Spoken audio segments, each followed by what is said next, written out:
While you were in the military, did you hear other types of music?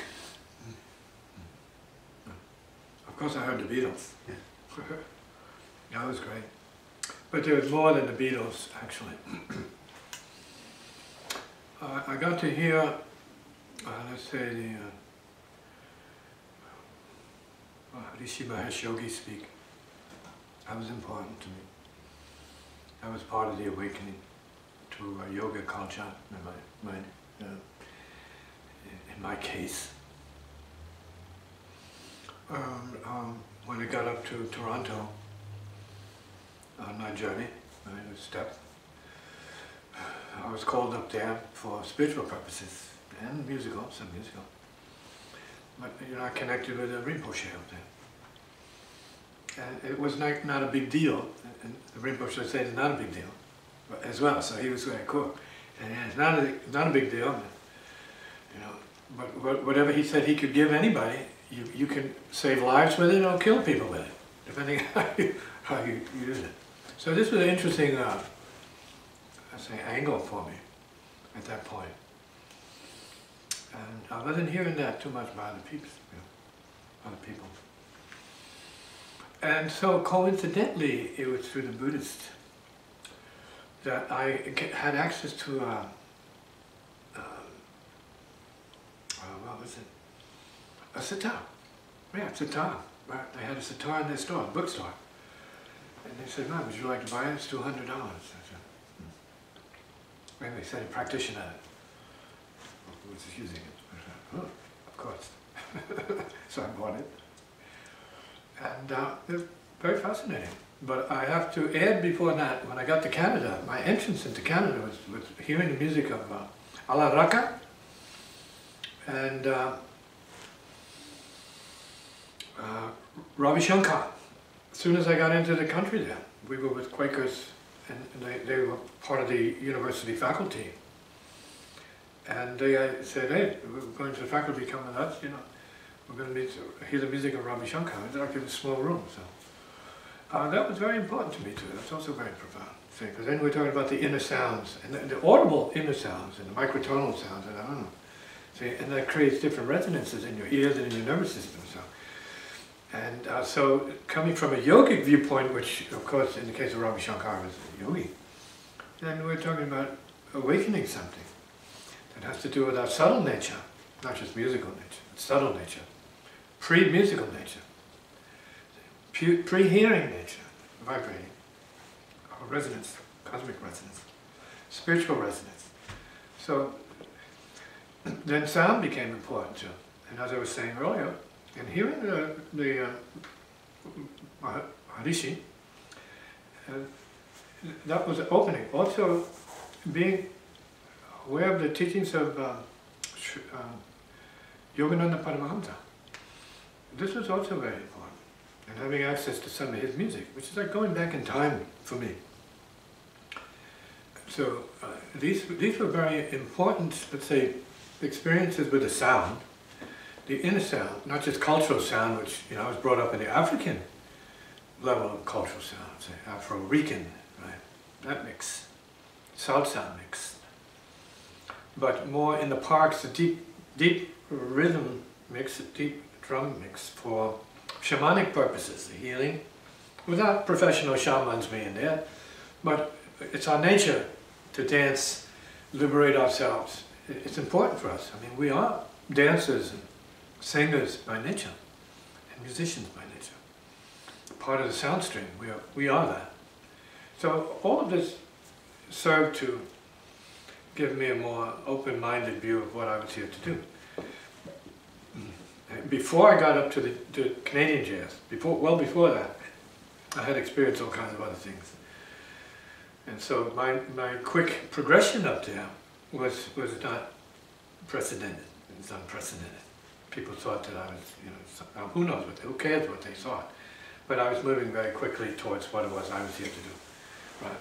And attune myself to the Coltrane energy at all cost, at any cost, to get to the summit of what it's all about. And that is free jazz, which means free spirit nature. See, liberation jazz, freedom. See, not so much musical, spiritual, which is a higher form in my view, because then the spiritual picks the notes you need to play. So you don't have to exhaust your mind, as in the case of classical virtuosity education, and play a whole bunch of stuff that is really relevant to you actually. It has nothing to do with you, actually, but you can play it and forget about it.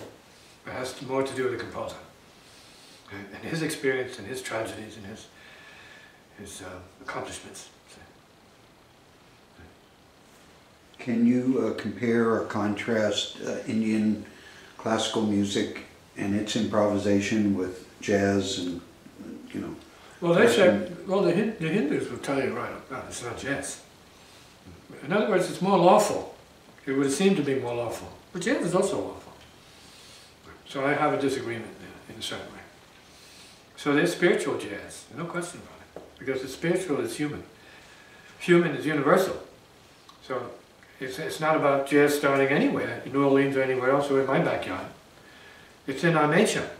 See, to find freedom at all the levels of all the bodies that we have, that we are more or less composed of. Physical body, astral body, but we're also microbial bodies. And one thinks they're just physical, no. You know, we're also the microscopic, subatomic particles. We are just as much in the dance of Shiva as anything else. We are the spirit, right? The living spirit. Whether that means, you know, one school or one language or one label or whatever it is, you know, spirit is spirit, universally. So. And we're sound beings. All of us are sound beings. Voice, speech.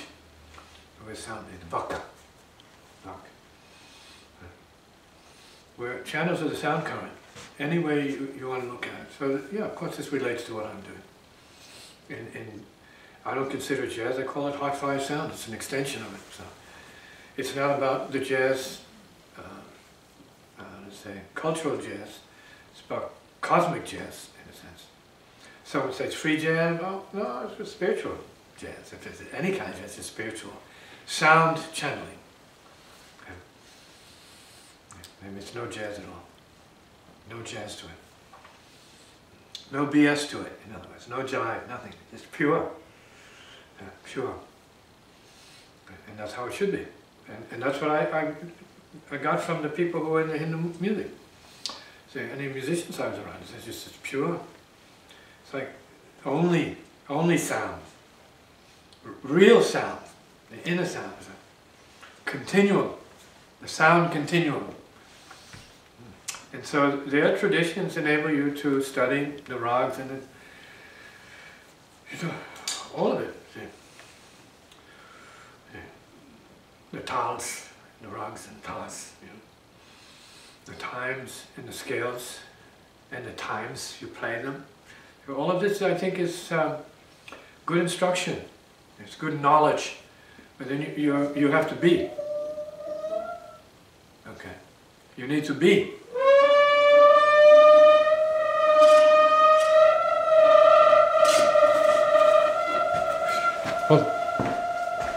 Okay.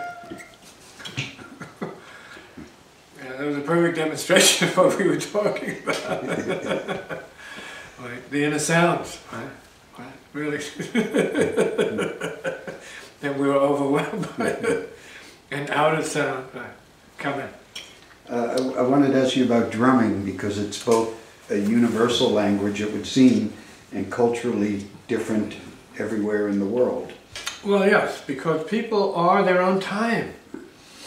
Right? We're talking about geography, the time of space, say, the time of matter, say, the time of birth, the time of life, the time of death. It's all about the time. Right? It's all about the pulse. It's all about where you are in the framework, the infinite framework of pulses, where you are, right? In the infinity of time, where you are at this point. It's all about that. On one level, then it's about none of it at the same time. It's not about time, it's about being, beyond time. Just here, now, zero. That's part of the paradox. And this is time. Now is time. Buddha's time. Shuddha's time. Nothing is time. God is time. Silence is time. No thought is time. So in a cultural sense, are we born into different rhythms? Well, we are all the rhythms, actually. But doesn't mean because we are born of the cosmic matrix of all time that we are here to manifest that. We're not here all here to manifest the same thing. See, I'm here to manifest certain things relative to time. That's a very important basis for our life pattern.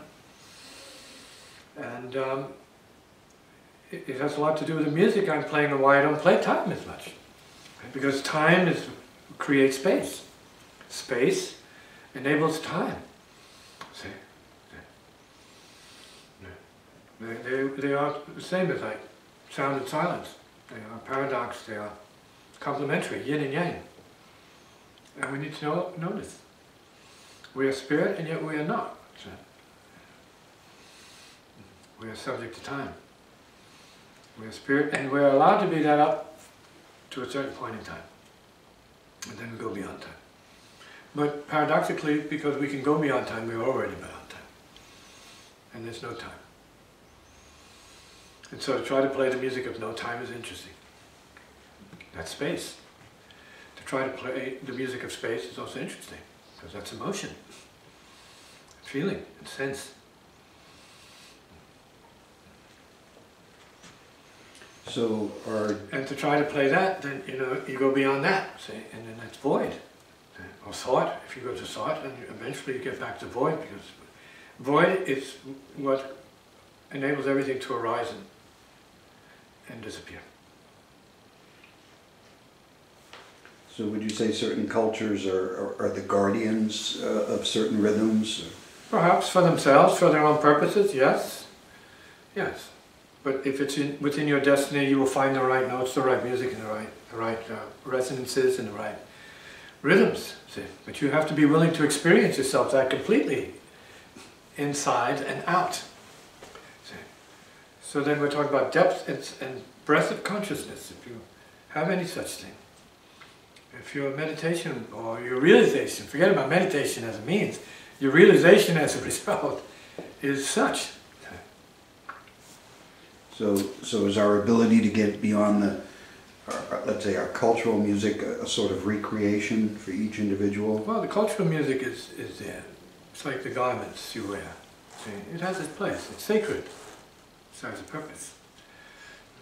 It serves a purpose. It's not there to limit you. It's there for you to use and enjoy. See, as what it is. So it's an is.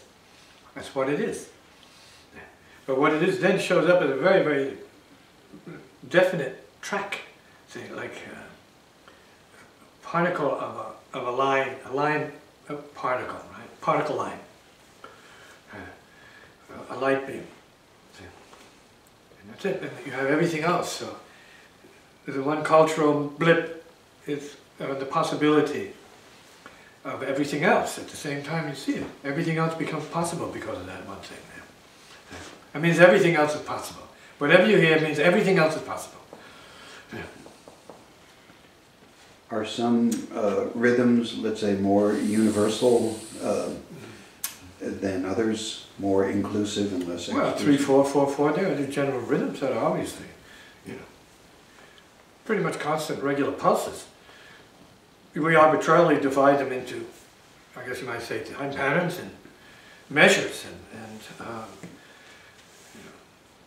time signatures. So we do that by nature. So, to amuse ourselves, to express ourselves, and to limit ourselves by it. Ultimately what it is, you define yourself by that. So, but you need to be conscious enough to know you're defining yourself by these things, when there is no definition necessary. Unless that's your work, and that's your job, and then you have to do that. The same with painting, then you have to work with colors and make sure that what you're working with is what's required so you can get paid for it. Make it work for you. Or you don't care and you just do the art for the sake of the art, and you don't care about anything and let others make millions off of it if that's what they can do. They can hustle others, sell a piece of canvas with paint on it for millions of dollars. Wow. Go for it. Come on. I'd like to see the musical equivalent of that sometime. And so do a lot of musicians. It's so funny, it's crazy. It's man, imagine. And yet it seems some art and some music reinforces culture and others break free of it, you know. And Well, so- yeah, everything is reflecting the culture at some level. You know, you have your commercial culture, you know, there's all that, and everybody's like looking and facing and, you know, made up, and what they believe people want to see and what they want to pay for, and so it's part of the industry. See? Then there's the native culture, which doesn't give a darn about any of that. It's just, is here breathing, doing what it needs to do to keep up with nature. See? And be a spokesperson for nature. That's what the native should be doing. See, being the intermediary, it's like the priest of the intermediaries between the god and the peeps, right? The seekers. Well, the natives should be the intermediaries between nature and you know, everything else. See? And us, who need to know what nature is, with their heads to the earth, because they're closer to the earth, that's their thing. They are the, let's say, the representatives of the earth. But not that that's true, absolutely, even now. I mean, the scientists have taken that over and have a better beat on what the earth is doing than many natives, in some ways. And would you say that musical tones and scales, in a sense, are an intermediary that allows us to express nature and sounds of the Well, you have to have it in you, and you have to have a need to express it. Forget about, you know, cosmic anything at that point. It's got to be something like you eat a meal and you go to the bathroom. It's got to be that natural where you don't even think about it. And then we're talking about music having a higher purpose, let's say, where it's not even thought of as anything special. It's just your second nature to play music. Then you're free to play all the music. You're not stuck in one kind of music or box music, anybody's kind of prison, any architectural, anything, imprisonment that was their possession. They were possessed by it, obsessed with trying to produce this music that they felt distinguished themselves more than anything else, or better than other musicians, see, because they needed the money. So a lot of the motivation in the past, in history, was because of money and fame, recognition, so it's to survive, understood. Yeah, but I'm talking about something apart from that. Natural song and dance, native, for no reason at all, without any motivation, it just arises of itself. Genius, in its rawest, splendid magnificence, see, it's just, well, like a baby, you know, waking up in the morning. So, is music that's made without any financial considerations necessarily higher? No, can't say that. Nor is the highest music necessarily higher. Can't say that either. The high music's not necessarily the high music. It's just a music that is a standard at that time for certain peeps. That's it. It's a starting point. Now, if we're going to be fair in terms of genius, it's a starting point. Mozart's a starting point. Coltrane's a starting point. Starting point, peeps. That's where it begins. You start from there. Good luck, everybody. And so who's going beyond those? I mean, are there people, or is this sort of an impossible equation? Well, I'm not sure. I'm just saying the mind of genius is that way. I said, what's the highest? Well, we start there. If you can. And this is what I've said to people in the past. We started, John Coltrane, it's the starting point. You know, don't go back. You don't go become less. You don't go less than that. So you don't go back to where it originated as much. You know, that's it right there. Start from there. It sounds impossible. But that means you have this much time to get up to that level. Because if you can get up to that level, then you have that much more time to do with it. What you can do with it. But if you make it impossible, if you say, oh, you can't, forget about that, that's too high to do it. Or then that's self-limitation at its worst. No one gains from that. So once somebody like Coltrane or Mozart or Bach comes along, do they, in a sense, change the game for everyone who follows? I'm not sure they think that way. I think they do what they have to do. They do the best they can, and of course they know they're good. I mean, you know if you're good, you know, people paying you for it, you know what the standards are, so you know if you're an excellent musician. You know what your composition should be. But even aside from their thinking about it or But I can't say any of those guys were really futuristic. you know. Where do you see this age of music in their music? You don't see it. Nothing like it in the 17th or 18th century. Or where do you hear any Coltrane in that? You don't hear it. So who are the prophets of the classical enough to be able to foresee and then express and compose something of the nature of a Coltrane, which is us at a certain intensity. See? Yeah. We are that intensity, the fire, see? The hot fire sound. We are that, but it's not in the musical form, but it's the inner. See, that the engine. It is the engine. See, for what it is. We are that. We've always been that. Who wants to live as that and take what comes with that? That's what I'm doing. But fortunately, it's not just music. It's a level of intelligence. It's also an awareness, and so I have to write about that. The music is one thing. On this side of the brain, then putting in the words a lyric then would be what I'm writing. Is the lyric of the cosmic music, let's say, or this kind of free music, or whatever you want to call it. Some would say it's not even music. It's probably safer to say that. It's not music they understand yet. So it may be music in some other time and space. But not what comforts the people who are here for entertainment, particularly, but nor should it. That's not its purpose. Yeah, it's not its purpose. But it is part of the human drama, and it's something that is a neglected part of the human drama in terms of our struggle, say, for genius.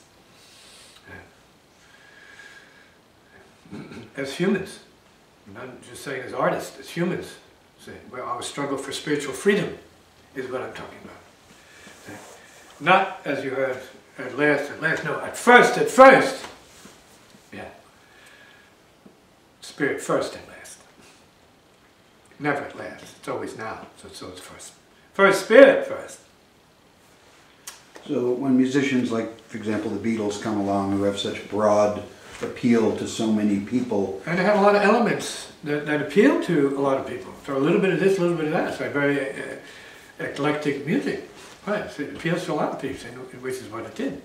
And they had unique songs. They had unique talents there making a contribution. John Lennon and Paul McCartney. Yeah, and Harrison. Yeah, a unique blend of voices there. All different influences coming together. Was their appeal purely musical, or was there something karmic or spiritual, or some need fulfilled? That... Well, of course it was more than musical. Yeah. They tapped into the spiritual in their way. See, and I'm not saying it was soulful spiritual. No, it was a classical spiritual that they tapped into, right? Song, folk spiritual that they tapped into. See? And with cosmic themes. So they tapped into, let's say, the heart of the earth during that time, which is where the power comes from. It wasn't just a fantasy. They were being the unconscious of the people. See? Yeah. And put into words, into lyric. And so that's why I'm saying that seems to be part of their particular genesis and evolution, purpose. So then that comes to like the word zeitgeist, spirit of the times, that seem to suit them. So. Yeah, but that's not deep enough for other peeps. For the same time, you had Coltrane, blowing minds because he dared to go deeper, and he had to. You see, that's really the thing. No one told him to go deeper. He had to go deeper. It's part of his own, I guess you might say, process, purificational process. That's part of our purificational process, to go deeper. See? But don't wait till the end of life to know you could have gone deeper and had a different relationship to your life, to your people, your family and loved ones, and then to death, the death experience. And your own creativity, which is more important for some people. Go deeper, create more. So for the seeking musician, should they be listening to as much music as they can discover? You do what you have to do. There came a point I had to turn everything off, because I had absorbed so much already that was had to be purified, and processed. And as I mentioned, I got into mystical sound through the Hindu wisdom and the subtle sounds and the techniques, yoga techniques. And got into the sitar as well, sympathetic strings. I dabbled with that a little bit. And so, but I needed to find out what my own resonances were with the cosmos, to come to the conclusion that the heart is the universe is the heart. And we say, well, that's like a realization, it's a basic native conclusion. We are the universe. No mystery. And so is the idea to get beyond music to just sound?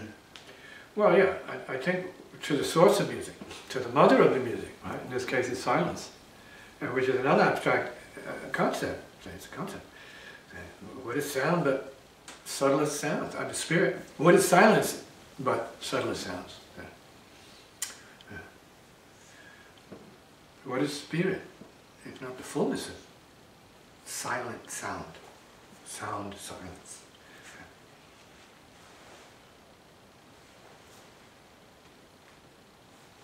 It's perfection. Shabd, present. Ever present. Presence.